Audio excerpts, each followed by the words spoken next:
Bom dia, nono ano do Colégio Cosmorama, tudo bem com vocês? Falei alto mesmo para alertar vocês disso tudo aí. Galera, a direção da escola pediu para nós, professores, gravarmos videoaulas para relembrar alguns pontos importantes do que a gente discutiu. Nós temos 3 tempos direto, nós discutimos muitos principais assuntos do primeiro bimestre, ainda temos algumas coisas que ficaram para a prova, então nós vamos deixar o que a gente discutiu até aqui para fazer os nossos testes, como nós fizemos lá na revisão, ok? Lembra, galera, tô com saudade de vocês, beleza? Tô com muita saudade de vocês no ano, de vocês, alunos nossos. Vamos lá, galera. Um dos assuntos que nós falamos lá durante as nossas discussões, que foram muitas, isso é muito importante em geografia, a discussão, discordar, concordar, mas dando a sua opinião, isso é muito importante para nós do nono ano, beleza? Nós começamos a discutir a bipolaridade mundial. Galera, lembrem o que é bipolaridade mundial? Isso aí nós só relembramos a matéria lá do 8º ano, mas só para a gente relembrar o que foi a bipolaridade mundial foi aquela época em que o mundo ficou dividido em 2 polos, bipolaridade, ou seja, 2 polos tentando comandar o mundo. Então, os Estados Unidos e a União Soviética eram as 2 grandes potências, os Estados Unidos, capitalismo, a União Soviética, o socialismo. Essas 2 ideias, elas se confrontavam e nessa época, esse confronto de ideias, essa briga de ideias, eu quero comandar o mundo, eu quero comandar o mundo, essas 2 ideias, elas guerrearam, mas não foi uma guerra de tiro, de bomba, de canhões, de soldados, não. Houveram sim alguns conflitos, não são guerras, alguns conflitos aconteceram naquela época, mas não gerou uma grande guerra de um com o outro. Eles não chegaram a combater um com o outro, beleza? Essas 2 grandes potências, elas guerreando nessa época chamada de bipolaridade, essa época é chamada de Guerra Fria. É o que nós conhecemos em geopolítica como Guerra Fria. Para que nós estudamos isso aí no nono ano, galera? Porque isso aí vai ser cobrado de vocês, vai gerar uma ideia na cabeça de vocês, até a faculdade você vai estar discutindo isso aí. Então é por isso que é importante relembrar isso agora no nono ano, beleza? Então, 2 polos é chamado de bipolaridade mundial. O que é a bipolaridade mundial? 2 polos, 2 super grandes potências militares e econômicas, ou seja, tinham muitos soldados, tinham muitas armas esses 2 países e eles queriam colocar a ideia deles para o mundo inteiro. Isso é chamado de bipolaridade mundial. Bi de 2, galera. Bipolaridade mundial, ok? Essa guerra de ideias, essa guerra de ideologias tomou conta do mundo inteiro. Alguns países do mundo queriam a ideia dos Estados Unidos, a ideia capitalista, e alguns países do mundo queriam a ideia socialista, e a ideia da União Soviética, beleza? E isso ficava assim, ficava essa guerra de ideias no mundo inteiro. Essa guerra é chamada de Guerra Fria. Lembra que ela não foi uma guerra de embate de um país com o outro, tá bom? Era uma guerra de ideias. Quando o mundo, o capitalismo vence o socialismo, ou seja, quando os Estados Unidos conseguem espalhar o capitalismo pelo mundo inteiro, existe uma coisa em geografia que é chamada de nova ordem mundial. E qual é a nova ordem mundial? Todos os países do mundo, todos os países ricos do mundo vão comandar a economia global, a economia do mundo inteiro. Então, os Estados Unidos e a União Soviética, tentando guerrear na época da Guerra Fria, era bipolaridade mundial. O capitalismo ganha. Lembra que quando o capitalismo ganha a Guerra Fria, a União Soviética se desfaz? Ela se fragmentou, a gente não fala no nono ano, se desfaz. Nós falamos, se fragmentou, ela foi destruída, esse país deixou de existir. Então a União Soviética ela não existe mais. Todos os estados que faziam parte da União Soviética passaram para a Rússia. Isso explica por que a Rússia é o maior país do mundo, porque a Rússia recebeu os países que eram da União Soviética, que se fragmentou. Acabou. Quando a União Soviética acaba, cai o Muro de Berlim, lembram disso? cai o Muro de Berlim lá na Alemanha, a Alemanha se reunifica novamente e o capitalismo começa a tomar conta do mundo inteiro e até hoje continua tomando conta e cada vez mais forte, cada vez mais coeso o capitalismo, beleza? Então, nós já falamos de bipolaridade mundial, de nova ordem mundial, que é quando todos os países ricos do mundo começam a comandar a economia mundial, a economia global, e essa nova ordem mundial faz com que o mundo fique multipolar. É o que nós chamamos de multipolaridade mundial. É a nova ordem mundial, é como acontece hoje. Você pode perceber que não é só os Estados Unidos, o país mais rico do mundo, que manda, não é só a economia dos Estados Unidos que manda no mundo. A economia dos Estados Unidos manda porque eles são um país rico. Mas você sabe que a economia do Japão manda o mundo, a economia da Alemanha também comanda o mundo, a economia da Itália, da França, da Inglaterra, de todos, da China. Tanto é que a China e os Estados Unidos estão aí num embate entre eles dois. Mas não são só eles dois que comandam o mundo inteiro. Não é só a ideia deles, a economia deles, a tecnologia deles que manda no mundo. Tem a ideia, a economia, a tecnologia do Japão, da Itália, da França, da Alemanha, da Inglaterra. Beleza? Isso faz com que o mundo fique multipolar. São vários polos mandando no mundo. É conhecido como nova ordem mundial. Beleza? Quando o mundo inteiro, através da criação das tecnologias, a criação da internet, o avanço do capitalismo, o mundo é desse tamanhão, lembram disso? O mundo é enorme, ele é muito grande. A internet fez o quê? As tecnologias fizeram o quê com o mundo? Fizeram o mundo parecer uma aldeia. O mundo parece que ficou menor. Porque lembra que nós falamos que agora eu posso fazer uma videochamada pelo WhatsApp lá para o Japão, e lá no Japão eu consigo falar agora, nesse horário que a gente está falando aqui. Isso tudo, galera, essa diminuição das distâncias do mundo é chamado de globalização. Então, a globalização é quando as tecnologias se avançaram de forma tão grande que o mundo parece que encurtou, parece que diminuiu de tamanho. Por quê? As distâncias diminuíram. Uma das discussões sobre globalização que nós tivemos, que o Vinícius, a Mariana, a Ana Júlia, a Thaís, a Sara, vocês começaram a falar sobre o transporte de mercadorias. Eu falei aí do meu computador que chegou eu comprei pela internet, ele chegou muito rápido na minha casa, com 2 dias o computador já chegou na minha casa. Você pode comprar um tênis na China e ele chegar na sua casa com 24 horas. As viagens daqui para o Japão, do Brasil para o Japão, que demoravam 3, 4 dias para acontecer, elas acontecem em 8, 9, 10 horas. Teve gente que falou, acho que foi o Miguel, que falou, professor, são 12 horas daqui para lá. Mas antigamente eram 3, 4 dias para você chegar lá. Com a melhora dos aviões, o avanço das tecnologias dos aviões, nós conseguimos chegar lá em muito pouco tempo. Está vendo que encurtou o tempo de viagem? Está vendo que encurtou? Parece que o mundo não é mais grandão desse jeito, ele agora é desse tamaninho. Isso é a globalização.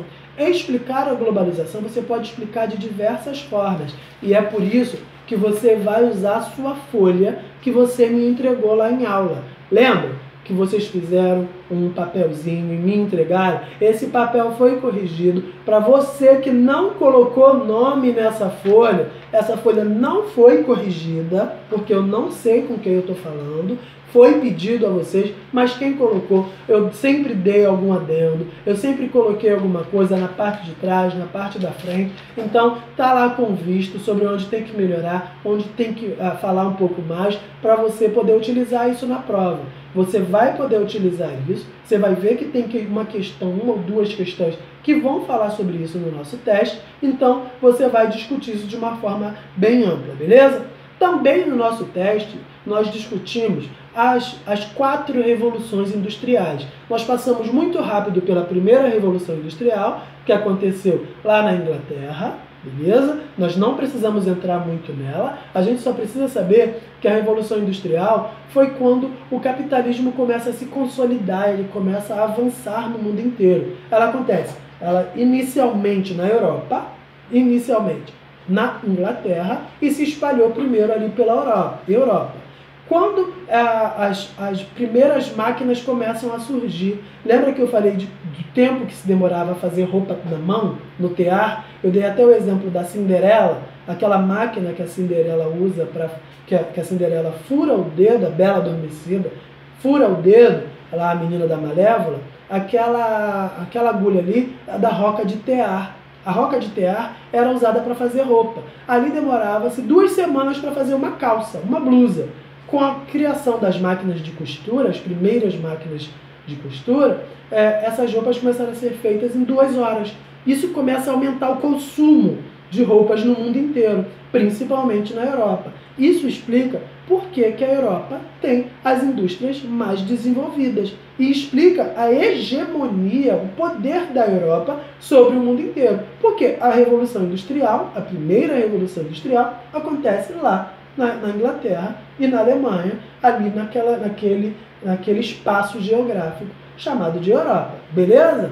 Então, nós avançamos para a segunda Revolução Industrial, passamos bem rápido por ela, avançamos para a terceira Revolução Industrial e paramos na quarta, que é onde nós estamos agora. Nós estamos vivendo a 4ª Revolução Industrial. Lembram disso? Lembrem-se, galera, a nossa base teórica, o livro do 9º ano do Colégio Cosmorama, é a nossa base teórica.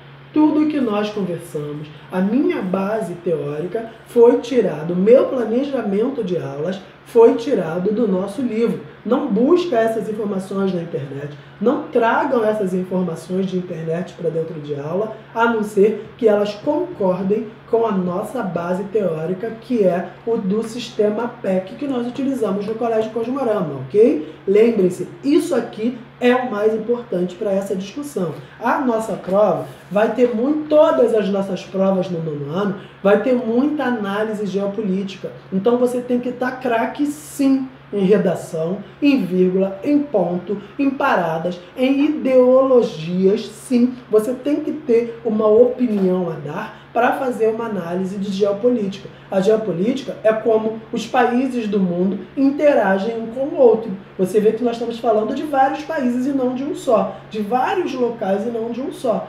Isso é geopolítica. É como um país age, interage, comunica-se, reage mal, reage bem, fala mal do outro.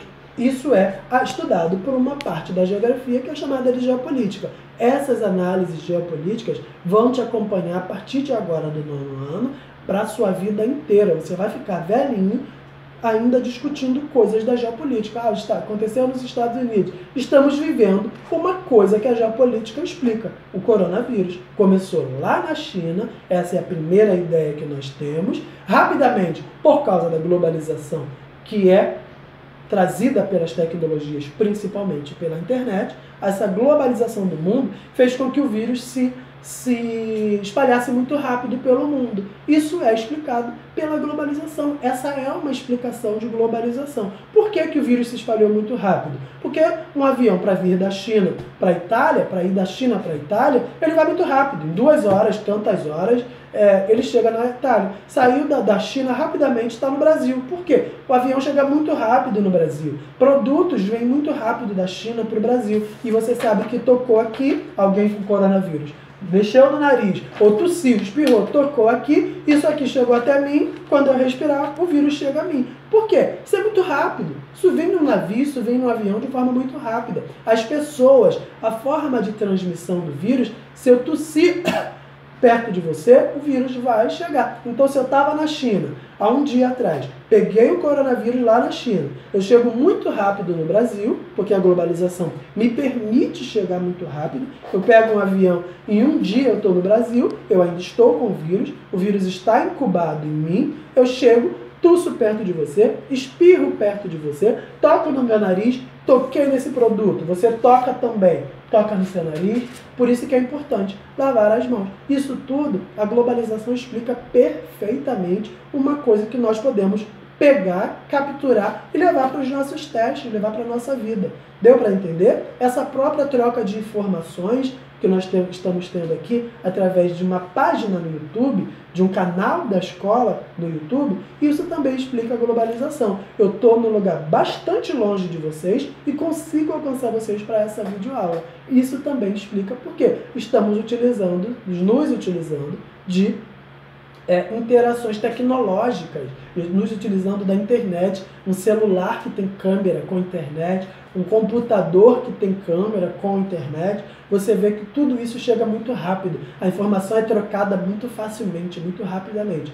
Beleza? Outro tópico que nós tocamos na quarta Revolução Industrial, que é o nosso foco no 9º ano, um dos tópicos que nós tocamos foi sobre o uso das tecnologias como robô, a criação de clones, a clonagem, uso de robôs na medicina, uso de robôs no lugar das pessoas, o robô substituindo as pessoas, o robô substituindo, nós demos o exemplo da marca Bob's, onde disseram, o gerente do Bob's, gerente geral do Bob's, disse que daqui a 5 anos o Bob's será atendido, terão atendentes somente robotizados. Aí a gente levou uma discussão para dentro de aula, onde entra a ética nisso aí? Será que a tecnologia pode tirar o meu emprego lá no Bob's? Será que a tecnologia pode? Onde entra a ética? É ético? É antiético? Nós discutimos também a clonagem de pessoas, nós discutimos a clonagem de órgãos. Nós falamos aí em aula que a clonagem de corações, ela já existe clonagem de corações. Alguém na sala, se eu não me engano foi a Ana Júlia, falou que o cientista chinês foi preso, estava preso, porque ele clonou os filhos, alguma coisa dessa forma, assim. Ele estava preso porque a igreja caiu em cima do governo chinês, e a igreja católica caiu em cima do governo chinês, porque achamos isso antiético. Mas será que é antiético? Será que não salvaria vidas? Qual é a sua opinião sobre isso? Qual é a sua opinião da clonagem de seres humanos, da clonagem de corações? Tudo isso faz parte da quarta Revolução Industrial, beleza? Então, pensem nisso aí, pensem nessas questões que nós discutimos em aula. Será que é ético a indústria transformar tanto a nossa vida a esse ponto, ao ponto de eu ser substituído por um robô, ao ponto de uma pessoa que tem um coração doente receber um coração que foi criado de uma forma não natural, foi manipulado em laboratório? Será que esse DNA vai transformar a gente em X-Men? Lembram que eu coloquei lá? Os X-Men. A gente tem isso como ficção científica, mas hoje em dia isso não é mais ficção científica. Nós, seres humanos, já mexemos no genoma, já decodificamos o nosso DNA. Isso tudo faz parte da quarta Revolução Industrial e é muito discutido pelo 9º ano. E dentro de sala de aula, teve gente que concordava, teve gente que discordava, e isso tudo vai aumentando a nossa capacidade de pensar o mundo, que é o que a gente propõe no Colégio Cosmorama em Geografia, beleza? Discuta isso aí com você mesmo, discute isso aí dentro de casa, faz um texto sobre isso aí para explicar a quarta Revolução Industrial, ok? Lembra de ir no livro, tá ficando muito longo o vídeo. Lembra de ir no livro, na nossa base teórica do Colégio Cosmorama. Lembra de ir lá no livro e olhar também qual é o papel da ONU, como a ONU vai interagir no mundo, o que significa a sigla ONU, o que significa a sigla OMS. A ONU é a Organização das Nações Unidas. O que significa a ONU? O que ela faz no mundo? Qual é o papel dela no mundo? Procura lá no nosso livro qual é o papel da ONU. Marca lá, escreve numa folha suas ideias. Procura também a OMS. A OMS, nesse momento, está tendo um papel fundamental para determinar, teve um papel fundamental na semana passada, para determinar que